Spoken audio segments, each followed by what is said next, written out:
Well, Linda, thank you for that introduction. As I was looking around at who's participating in the class today, I noticed that a lot of the folks on this presentation have been very involved in that 40-year history. So, I want to start by acknowledging the contributions from donors, board members, and just past supporters of Gateway through the years. We genuinely appreciate all that you all have done for us through the years.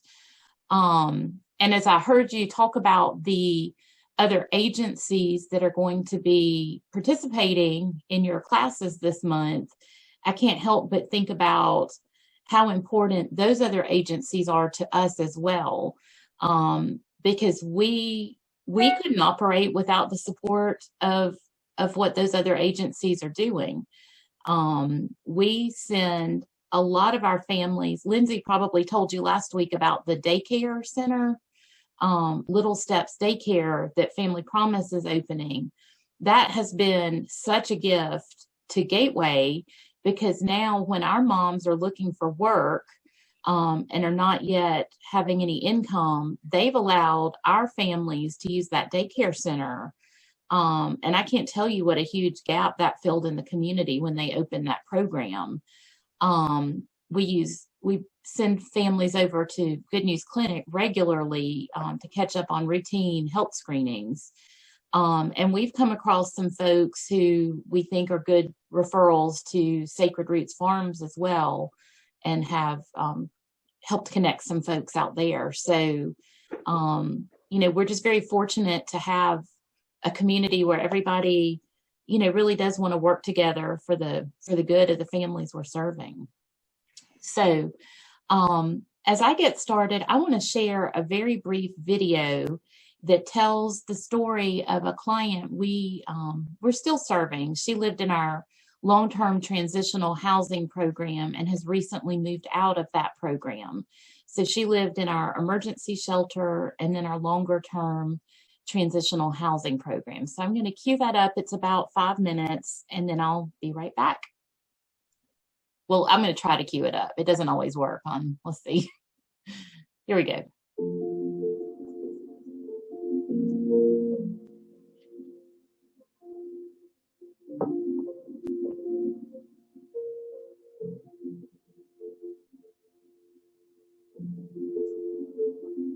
Are you Maria?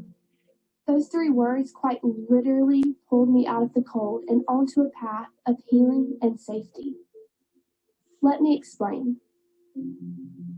Late last year, I was sleeping in a taxi I once drove to make a living. After 7 years in an abusive relationship filled with threats and manipulation, it was time to leave. I had no family nearby, and each time I tried to go, he would threaten to hurt one of my sons. My abuser had taken my keys to the house and to my truck, so all I was left with was the taxi and the clothes on our backs. The taxi's heater was broken, and I couldn't allow my son to spend another night in a freezing car, so I left him with my adult son. The last night I spent in my car was so cold, I thought I was going to die. The next day, someone gave me Gateway's crisis line number. A great lady answered the phone, and I told her everything, how my son and I had nothing left. That I couldn't work because he was following me everywhere. That when I wasn't afraid of him, I was afraid I would freeze to death in my car. That day, I was welcomed with open arms. They gave me what I did not expect, attention and understanding. They listened to me. I was depressed and so sick, physically and emotionally. At the shelter, they used to say little by little and one day at a time. It was hard to envision things ever getting better, but I slowly regained my health and my strength. Gateway helped us regain our lives. I couldn't even look at myself in the mirror when I first arrived at the shelter. All I would see and feel was my pain. Now, I can look in the mirror and smile. I am proof that Gateway can make a big difference in a person's life. Because so many generous people supported this organization, my children and I could have clothing, essentials, and a secure roof over our heads during a time of personal turmoil and uncertainty. Had I spent one more freezing night in my car, I truly believe I wouldn't be here to share my story. That is what is at stake. We have an opportunity to together make a difference in our community by caring for every survivor of domestic abuse.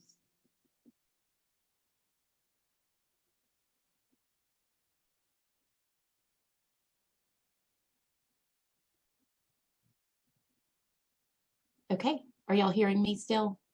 Okay, good. Just a quick technology check because I never know when I'm coming off the rails here. There are a lot of things that stand out to me when I watch that video, and every time I watch it, I see something different. But, the one thing that I can't quit thinking about is how every human being is different, and every survivor of domestic violence has such a unique situation. And we see that through the years with the different folks we've worked with. In Maria's case, her situation was very dangerous because of her employment. She was driving a taxi and he knew what car she was in. He was literally following her all over town and making it impossible for her to work. So he was able to sabotage, her ability to even earn an income when she was trying to leave the relationship, which just made it that much harder for her to leave that relationship. I kind of remember the day she came in, and it was a very cold winter time about 2+ years ago. And, I'll never forget that sense I got from her of just being so overwhelmed, and like she couldn't find the front door at Gateway. And I think of all the ways trauma affects survivors of domestic violence. And she was just out in the parking lot looking around and just couldn't even focus enough. She was just so shaken at that point. And happened to be coming out the door and saw her and brought her in.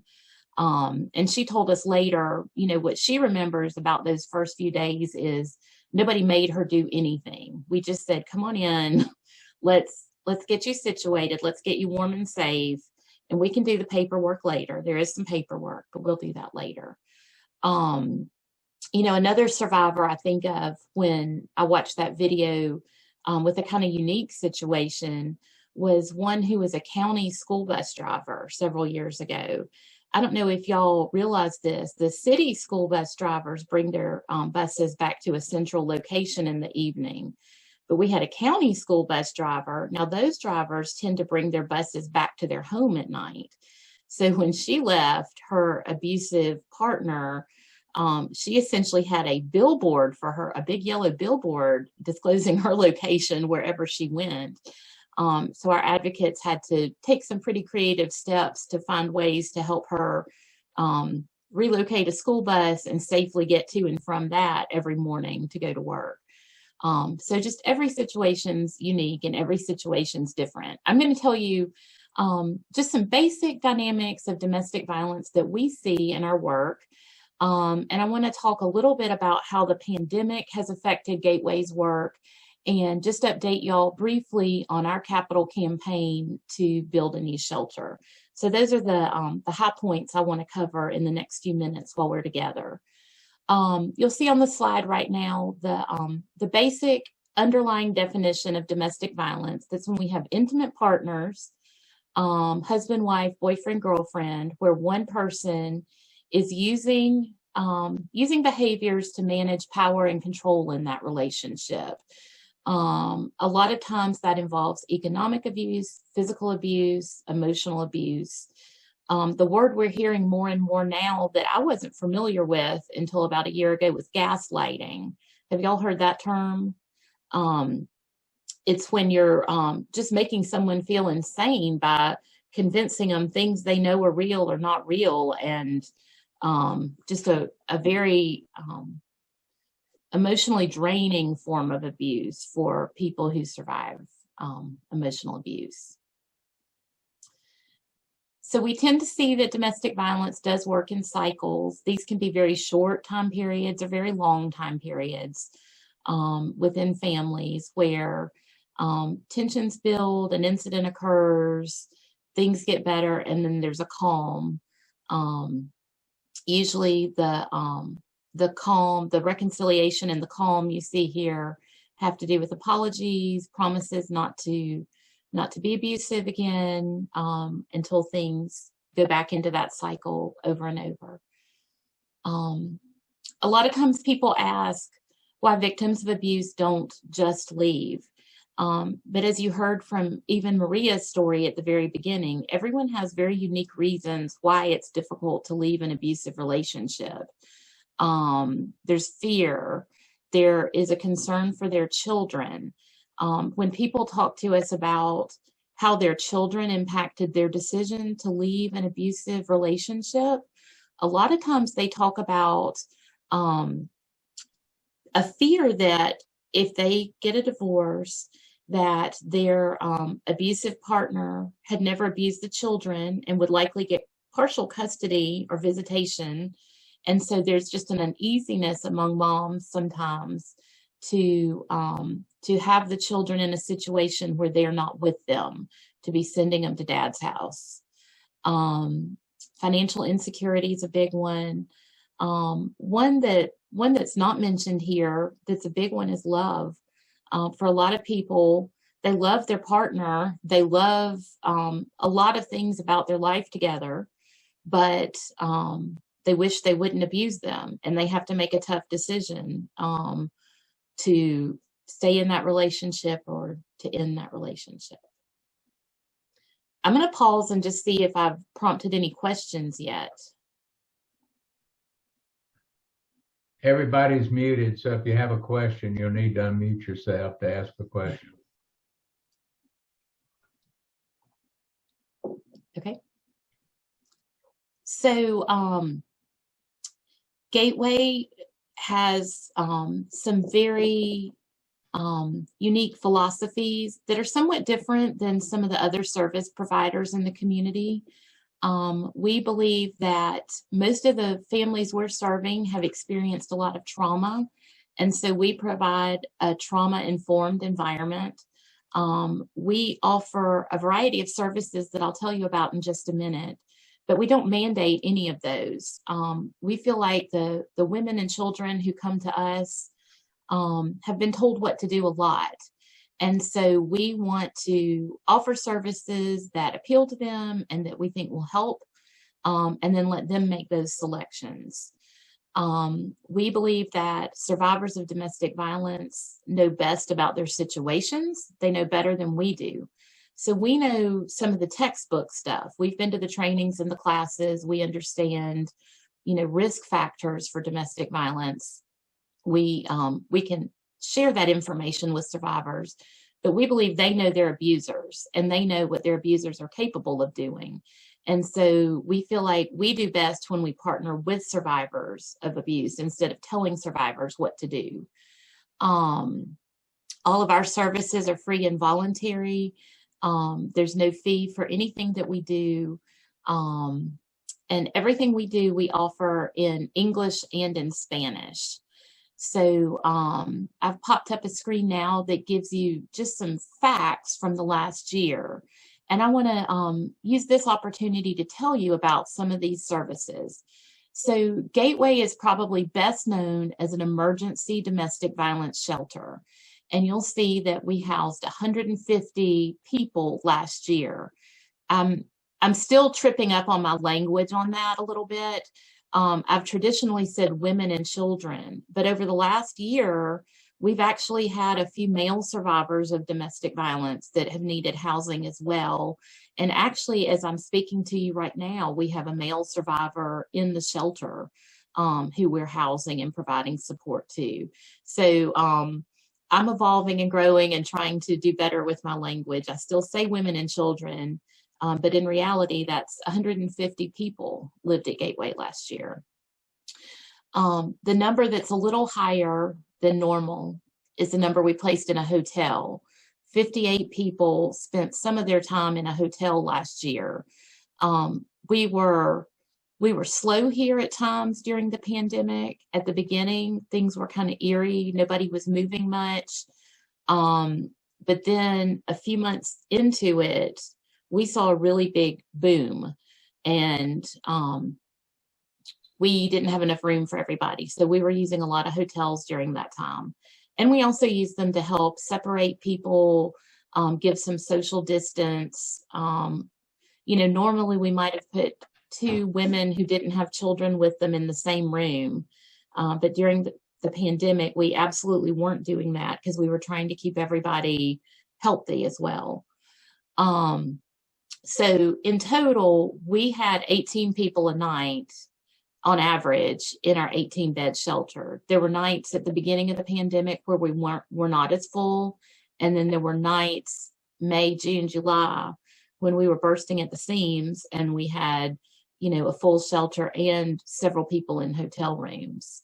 And you'll see the average length of stay here at the shelter was 35 nights per family. In general, we see that number go longer for families that have more children in their care, and shorter stays for women who might be here alone without children in their care. And that just goes to, it takes more time and it takes more money to find childcare and housing to accommodate larger families. I feel like I'm about to sneeze, so I'm going to pause for 1 minute. Okay. Allergy season. Okay.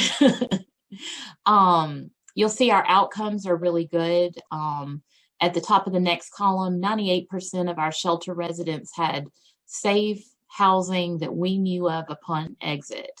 So we knew where they were going and that they had a safe, stable plan when they left the shelter. And then 93% of the adults in our program said they learned how to better manage their safety when they left. So they understand better about red flags for dangerous relationships, how to stay safe from their abuser. 123 of those secured protective orders while they were working with us. You'll see in total, I'm going back to the middle now, 12,236. That's the number of guest nights that were provided in our transitional housing program. That's a program we don't talk about as much. We're so well known for the emergency shelter, but that transitional housing program, Gateway owns 10 apartments where families can live rent-free while they're saving up money to get their own place. We are targeting families with income at 150% of the federal poverty level or below. So these are very low income families. And you'll see on average, they had $2,900 saved up when they left, making an average of $10.80 an hour. That's huge because even though they had free rent during that time, many of them were buying their groceries, paying for childcare expenses, and the most difficult expense for many of our families to cover is their transportation. A lot of these families are taking taxis on a daily basis. The minimum they'll pay for a taxi just from home to work is about $5 each way. So if you just go from home to work, that's $10 a day. Now, if you have a child in daycare, that's $20 a day. So that's 2 hours worth of your work, just getting everybody situated for the day. Of those that exited that transitional program, we've had really good outcomes there. 100% of our folks have secured safe housing upon exit. So in total, in all the different programs, we served 1,000 folks last year. That's residential in the shelter and transitional housing, and those that came in for support groups and other individual services like meeting individually with an advocate. The support groups that we offer are offered 2 nights a week. And again, always in English and Spanish at the same time. So we do a nurturing parenting support group for mothers that want to attend a parenting group. They cover, they follow a curriculum, nurturing parenting, and cover a variety of topics of interest to the group. I know lately they've spent a lot of time talking about, a lot of the moms have special needs kids, and they're working on IEPs, the individual education plans at this time of year. And I know they've provided a lot of support for each other, just talking about, IEPs and resources for their children over the summer is a topic that they just happen to have in common. We also have life skills training. One topic we covered there recently that was very helpful to the women, and I've just heard a lot of positive feedback, was with the recent recovery checks, the incentive checks. We had a lot of our women who were eligible for those, and their abusers had intercepted them. And so the abusers claimed the checks for the wife and the dependents who are now living in a shelter away from them. And we had an accountant come in and work with the women on, looking at each individual situation and helping them figure out their rights based on their family's makeup and dates and those types of things.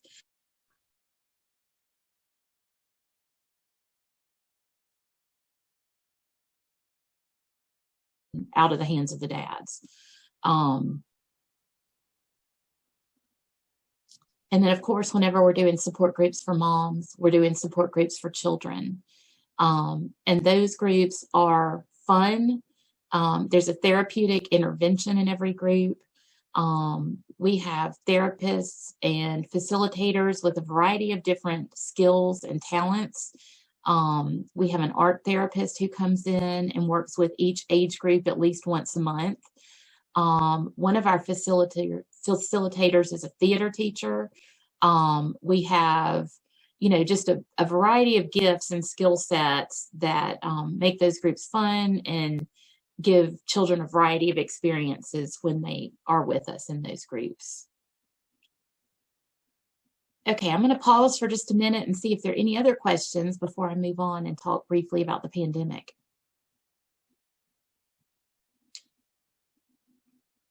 Okay, so COVID and domestic violence were often referred to.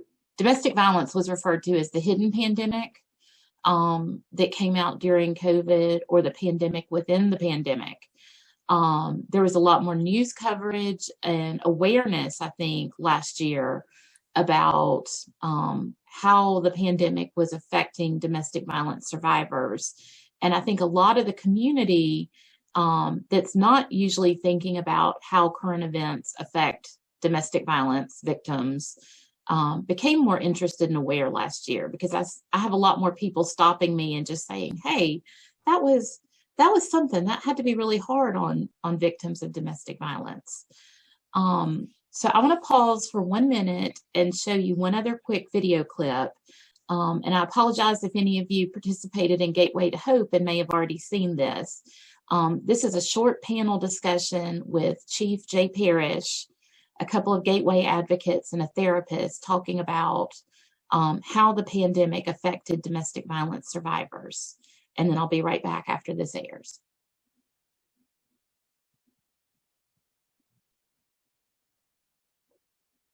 My name is Blythe Hammonds. I'm the advocacy supervisor here at Gateway Domestic Violence Center. I'd like to introduce you to Christina, who also works as an advocate here at Gateway, and two of our board members, Suzanne Turner and Jay Parrish.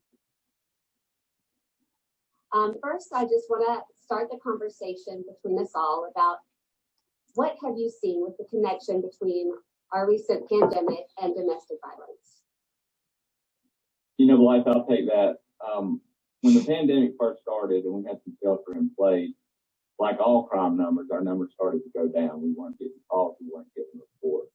But as it ticked on, we realized that this pandemic was a perfect Molotov cocktail because of the stressors, the social unrest that happened at the same time. And so things started, once school went back in, our numbers went way up. And to follow up on that note, as COVID cases increase in the United States, stay-at-home orders were put in place, schools closed, like Jay mentioned, and workers were laid off or furloughed. People were ordered to stay home. We were preparing for the perfect storm, but it didn't happen. Actually, our calls decreased, but when some of these restrictions were lifted, people started to come forward, calling law enforcement and seeking help. We had severe cases of all kinds of different strangulation, stabbing, burns, all kinds. So we saw an increase when those restrictions were lifted. Okay. Over the past year, have you seen an increase in numbers of reports of domestic violence and the severity of the abuse reported? Christina, I'll start with you on that one.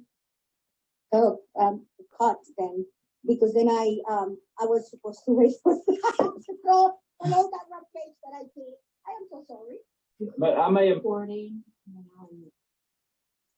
right, I think I came off the rails and showed you a draft. So I'm going to move on from the video. I don't think that's our final edited version. But what we learned from talking to those professionals is they did see numbers go down and numbers come back up. And one thing Jay talks about later in the final version is that, the other very alarming thing we've seen in the news lately is a significant increase in murder-suicides and attempted murders. And almost all of those have been related to domestic violence. And I frankly have almost lost count at this point. I know we had 2 incidents right after the new year that were domestic violence. One was an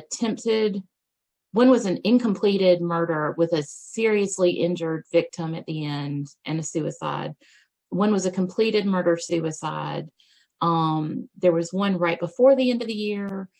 Some more recent incidents that, I think are still being investigated, and several in neighboring counties as well. So we know those stressors are definitely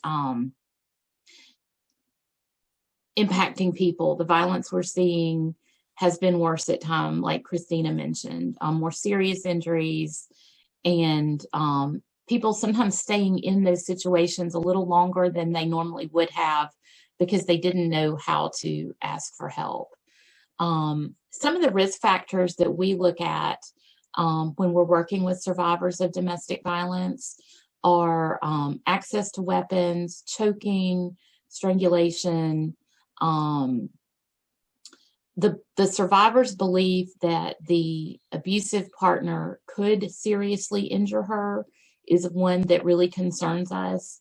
And we use an assessment tool called the danger assessment and go through that with each survivor we work with and talk to her about her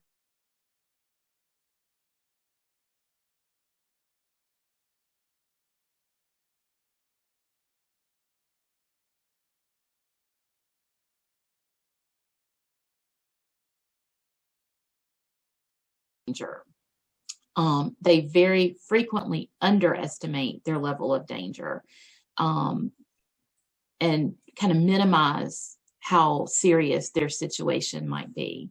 And so by doing that safety planning with survivors and danger assessment, we're able to kind of be that reality check with people and let them know the risk factors that are going on that concern us the most.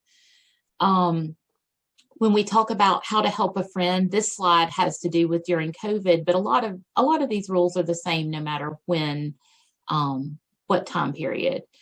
When someone discloses domestic violence to you, or when you have concerns that someone's being abused, it's important to listen to them, hear what they're saying, and let them know you believe them. I would love for you all to know how to connect them with an agency like Gateway. We do a lot of safety planning by phone. So if the person feels like it's safe for them to reach out by phone to Gateway, we would love to talk to them, or you could connect them with the domestic violence center in their community. And then there are online tools that you can look at that give tips about safety planning if the person has confided in you and doesn't feel comfortable talking to someone else. The other thing that comes up a lot is survivors of domestic violence aren't always ready to leave when you're ready for them to leave. So you may have a friend or someone in your family who you've talked to about the abuse in their relationship, and just know it's important to be patient and be available to that person so that when they are ready to get the help you're offering, that they know that it's still available to them. I think sometimes when any of us are faced with making a big change in our lives, there's a little bit of, you have to have that awareness first. And so they have the awareness, there's an issue. And then sometimes it takes a few attempts before they're willing to make that actual change. In our field, we know that domestic violence survivors frequently make 7 to 9 attempts to leave an abusive relationship before they leave for good. So sometimes they're testing the waters, making some inquiries. Sometimes things don't work out. Sometimes things seem better at home, and then they try again later. So now I'm going to briefly talk to you about Gateway to 2020. That's our capital campaign to build a new shelter. And I know some of you are intimately aware with the work we're doing, and some of you may have not heard of this project at all. So Gateway to 2020 is a campaign that started back in 2015 when we realized, one, that we had outgrown our current location, and two, that it wasn't going to be available to us long term. And the entity that owns this facility needs it back. And so we began making plans, visiting other shelters around the Southeast, and determining, how much funding we would need to build a new domestic violence shelter to serve victims in Hall County. The current shelter has 18 beds in 8 bedrooms. And we have 7 apartments at a different location from where we currently are, that we own, that are not affected by this move. We have 3 apartments on site with the shelter that we're going to lose in this move. And we currently have a 12,000 square foot facility. When we move, our shelter is going to have 35 beds and 12 bedrooms. We'll retain those 7 apartments that we own already at a different location, and we'll be replacing 3 on-site apartments with 5 on-site apartments. So when we're done, we'll have 12 of those long-term transitional apartments and 21,000 square feet. And the new facility is going to have much more space for support groups and programming and classes for women and children. And these bedrooms are going to be much more comfortable for families that come to us. Right now, people are sharing bathrooms and sharing a lot of things. We hope that this will feel more like a hotel, where every family has their own bedroom, their own bathroom, their own TV, and they can just go in, close the door, and have private time with just their family unit, and be able to be together and not having to interact with people they don't know in a time that's already chaotic and stressful. Right now, in terms of our fundraising, we have raised $4.2 million toward our $4.5 million goal. That goal has been a moving target all along. When we started, we thought $2.5 million would get the job done. We had good information that helped us draw that conclusion. And now, as time has gone on and construction costs have increased, we've just come to realize that 4.5 is the price tag to get this job done and to do it without taking on any debt.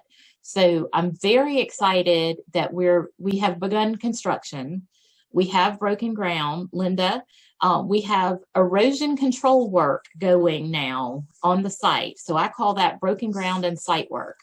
And we are hoping that we'll be mostly done by December. That's our target. We know we may not be all the way done, but our builder feels confident that he can get us pretty close to a finished project by the end of this year.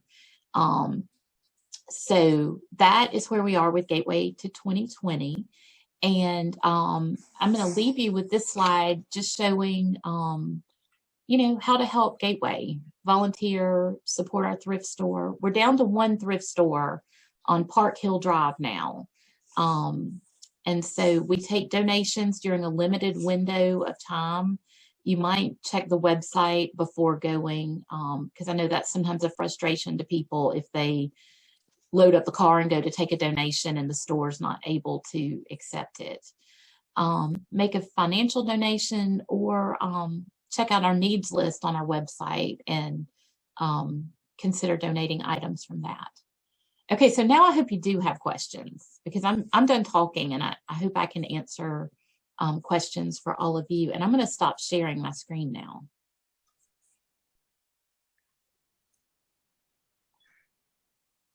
Jessica, this is Ron. You touched briefly on the connection between some of the nonprofits in here. Yes. And we have a good relationship with you guys and good news. Y'all refer a lot of people to us. And I would just like to tell everybody a little short, brief story that happened several years ago. But I was taking applications one morning. This lady came in, and the hospital had referred her to us for dental care. And so she came in, and I said, so you need to apply for dental? And she said, yeah. And I said, well, what's the problem? She said, I've got a broken tooth. And so, this kind of caused suspicious, because she'd been to the hospital for broken tooth. I said, so you don't have a dentist? And she said, no. Well, her eye was all milky looking, and she had a big knot on the side of her cheek. And I said, do you work? And she said, no, I can't work because I can't see out of one eye. And I said, is it a cataract? And she said, I don't know. She said, I think maybe it is and all. And I said, okay. I said, well, how did you break your tooth? Mm-hmm. And you know the answer. Rod, So anyway, I said, how did you break your tooth? And Jessica, you know the answer. And I think the internet's cutting on and off again. So I apologize for that. Hopefully it'll come back in a second. In this group. I'm with you. I wouldn't go anywhere without Murphy, Butler, my little mutt. So yes, we have a couple of options for survivors who have a pet. And our first go-to resource is called a HIMSA house. And that's an organization at the state level that works with survivors of domestic violence to help them place their pets in a foster home. And so we have some local vets that we work with, and the Humane Society are the places where we can take the pet. They do checkup, make sure the animal's healthy, and then they actually get them called up on their vaccinations and stuff as part of their service. And then they put the pet in a safe, background checked home while the family's with us, and then they're reunited at the end of their stay. And then we've also had other local providers like the Humane Society. If the animal's not going to be, if the family knows they're not going to be here very long, there's some other places where we can put them for just a few days without putting them into a network, into a foster home, and then bringing them back out again. I'm glad to know that's still there. Ron, I think you're unfrozen now. Yeah, I'm back now. I don't know. This is like 2 times the internet has clicked off and came back. I apologize. Anyway, I don't know where I was at in the story when it cut off, but I was talking about the connection between the nonprofits, and the lady came in with a knot and a milky eye and a broken tooth. And I asked her, I said, how did you break your tooth? And of course, Jessica knows the answer. She said, my husband hit me. And I said, well, is this the first time? And she said, no, it's been going on for years.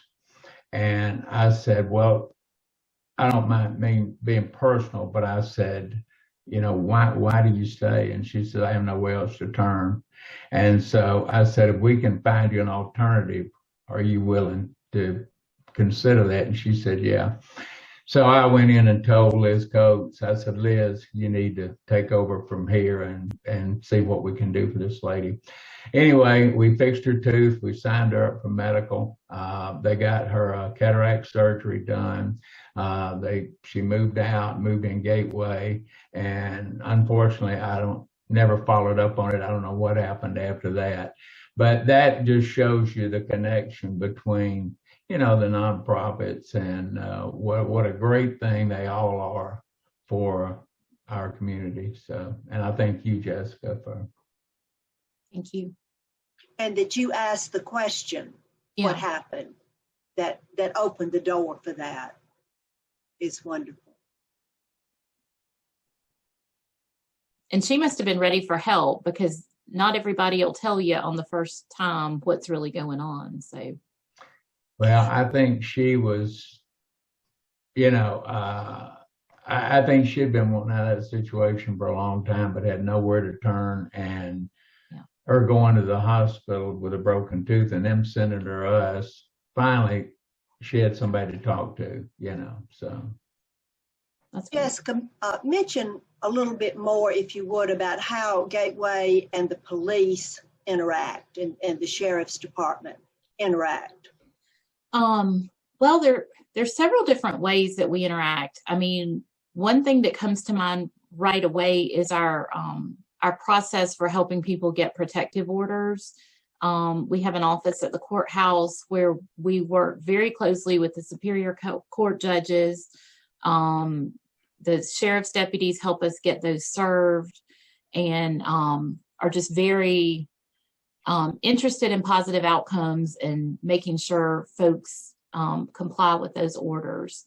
We try to be present at roll call trainings every couple of years just to remind them who we are and what we're doing and about the issue of domestic violence, which they all get in the academy, and they, do a good job identifying. But also we have at times officers bringing folks to us, and that's always very much appreciated when they take a call us from the scene, wait around on someone to get packed up, and actually bring them to us.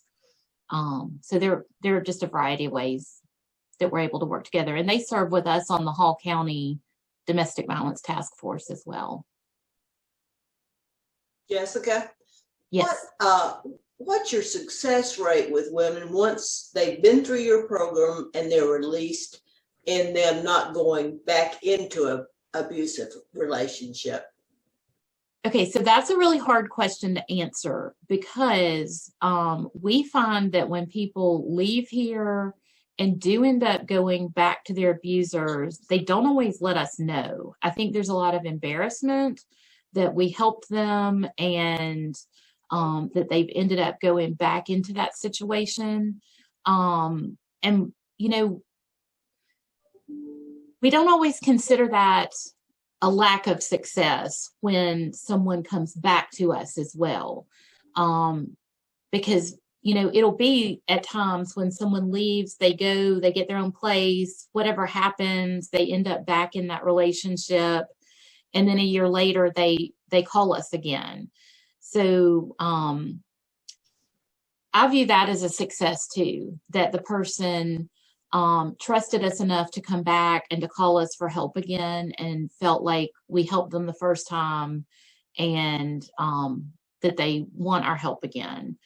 At exit, we have a really high number, like above 95% are going directly somewhere else safe. Very few are actually going directly from Gateway to that abusive partner. But it's the life that happens in the middle where we don't always have contact and hear that they've gone back until they need us again.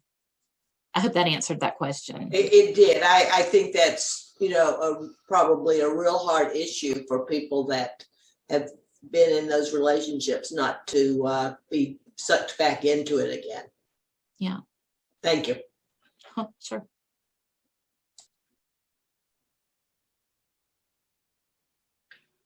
As we're closing up, I see John Gerardo there. John, is there any comment you could make about your experience on the bench as with domestic violence cases or with Gateway?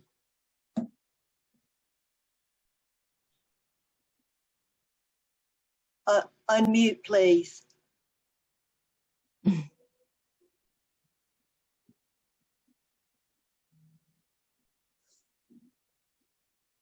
you find your mute? There you go. Now you're on. I thought I hit that earlier. Yeah, yeah. I would say that of all of the things that I did as Superior Court judge, I felt that being involved as a judge with situations where there was domestic violence was among the more important things that we did. Certainly, it was almost always women that came and sought the help of the court. And I felt that the work that the Superior Court did in this area, and I may have already said this was among the more important things because of the helplessness, it seemed, of the victims. And having Gateway's support was huge, because absent that, you simply got an order that's supposed to provide protection. But without the kind of support that Gateway brought, it was always highly questionable as to how much assistance a court order provided. Gateway was extremely important. Thank you. Thank you. Well, I think we're winding down. Any final thoughts or questions? Jessica, thank you so much for coming. I think we learned a lot and learned a lot about the services that are provided. So thank you so much. Well, thank you for having me. I appreciate it. Thank you, Jessica. Thank you, Sissy. I've got one question. Okay. Did you say the new shelter would open this December? I hope so, or pretty Great. soon after. I think it'll be first quarter next year when we're actually occupying the building. And how much more money do we need? We all passed that hat by Zoom. I don't know. 300,000. We're close. We're close. Okay. We're very optimistic. Well, thank you for the wonderful job that you do for our community. Thank you. Well, hope everybody will have a wonderful day. Mothers, have a good Mother's Day. And do come back next Sunday. We're winding down and we will meet Sam Hall and learn about Sacred Roots Farm.